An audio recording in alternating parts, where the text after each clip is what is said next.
சுடராய்யா ஒரு ஆறு மங்கள சுடராய்யா அங்கிருந்து பயணமாகி ஐகோட்டு மகாராஜா முருகு நல்ல காலைவழி கூட்டாமணி நகர் கடந்து ஐயா அங்கிருந்து பயணமாகி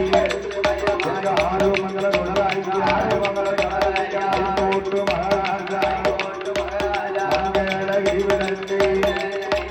அங்கிருந்து கடந்து தூத்துக்குடி அருகே இருக்கக்கூடிய இந்த மேலக்கூட்டுடன் காடு என்ற கிராமத்திற்கு வந்து ஆரம்பத்திலே சுடலமான சுவாமியாகவும் வெட்டு பெற்று கிடந்த நபருடைய சாட்சியாக நீதிமன்றம் மீறி சாட்சி சொல்லி ஹைகோர்ட் மகாராஜாவாக பெயர் பெற்று அங்கிருந்து பயணமாகி நம்முடைய கிராமத்திற்கு வந்து மக்கள் எல்லாம் ஒரு பயிராகவும் ஐயா ஒரு வேலியாகவும் என்று அவர் மட்டுமல்ல என் தாயாகப்பட்ட பத்திரகாளி உச்சினி மாகாளி அம்மா இவங்க எல்லாம் 21 தேவதைகளும் 61 பந்திகளும் என மக்கள் பயிராக நின்று ஊருக்கு வடக்கு புறமாக நின்று